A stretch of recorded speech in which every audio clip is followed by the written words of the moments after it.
Hello everyone, welcome to my channel जीवन के रंग निधि के संग। दोस्तों, आज के वीडियो में मैं आपके साथ शेयर कर रही हूँ कि वट सावित्री व्रत की सरल पूजा विधि आप घर पर कैसे कर सकते हो और क्या क्या आपको करना चाहिए और नहीं करना चाहिए। तो वीडियो को ध्यान से देखिएगा।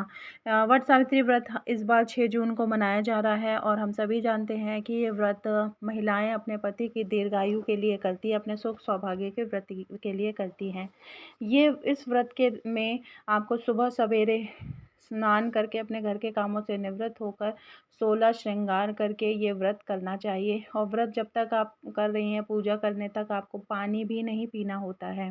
अब हम देखते हैं कि इसमें पूजा करनी है, जैसे आपको मैं बता रही हूँ कि घर पर आपको पूजा करनी है तो आप पहले से ही नर्सरी से वट सावित्री के व्रत के लिए वट का वृक्ष, बरगद का पेड़ आप नर्सरी से ले आएँ। अगर आप घर में रखना चाहते हैं तो ठीक है, नहीं रखना चाहते तो फिर इसे आप दान कर सकते हैं। इसके अलावा आप फूल, घी का दीपक, हल्दी, रोली, चंदन और काले चने, बरगदे और पूड़ी और सुहाग का सामान, सीजनल फल और जल, ये चीज़ों की आवश्यकता इसमें मेन होती है, थोड़ी सी दक्षिणा। और जैसे मैं आपको बता रही थी कि बरगद के पेड़ की कई लोग जो है वो डाली लाकर घर में पूजा करते हैं, तो ऐसा मत कीजिए। पूजा का फल आपको उतना नहीं मिलेगा। आप या तो घर में, जैसे मैंने आपको बताया, नर्सरी से पेड़ लाइए, नहीं तो आप फिर कहीं बाहर जाकर वट वृक्ष की पूजा कर सकते हैं। बाहर जाकर बड़े बरगद के वृक्ष की पूजा कैसे करनी है वो डिटेल वीडियो मैं आपके साथ लिंक इसमें दे दूँगी डिस्क्रिप्शन बॉक्स में, उससे आप चेकआउट कर सकते हैं। बाकी आपको सबसे पहले जो है वो जल अर्पित करना होता है। जल अर्पित करने के बाद बरगद के पेड़ में पत्तियों में इस तरह से आपको हल्दी, रोली, कुमकुम से तिलक करना होता है, स्वास्तिक बनाना होता है। देखिए, वट सावित्री व्रत में आप, जैसे मैंने यहाँ पर फूल माला अर्पित की है वो करनी है। घी का आपको दीपक जलाना है, क्योंकि बिना दीपक जलाए पूजा आप मान्य नहीं होती है। मतलब पूजा की शुरुआत ही दीपक जलाकर की जाती है।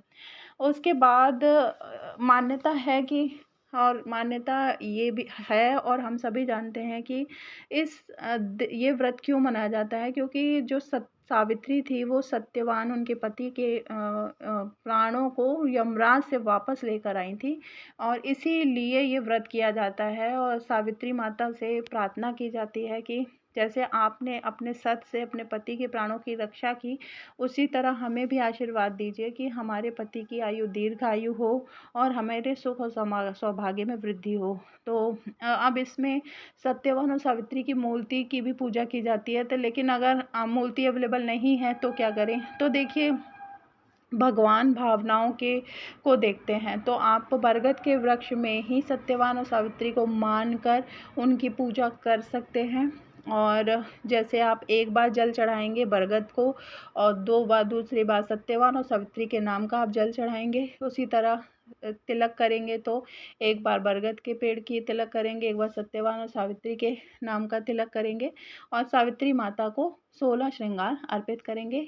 मन में ये ध्यान करके कि हे सावित्री माँ, मैं तुम्हें ये 16 श्रृंगार अर्पित कर रही हूँ, तो मेरे सुहाग की रक्षा करना, मेरे सुहाग को सौभाग्य, मुझे सुख सौभाग्य और समृद्धि देना। और इस तरह से माता जो सावित्री हैं उन्हें चुन्नी चढ़ाई जाती है और जैसे आप देख सक रहे हैं, चुन्नी के साथ ही आप साथ में कलावे की गिठान बांध सकते हैं और इस तरह से आपको जो है क्लॉकवाइज आपको फेरे लेने होते हैं। 7 फेरे मिनिमम आप ले सकते हैं। आपकी श्रद्धा और भक्ति है, आप 108 भी फेरे ले सकती हैं। और इसके बाद हाथ में चने लेकर सत्यवान सावित्री की कथा सुनी जाती है।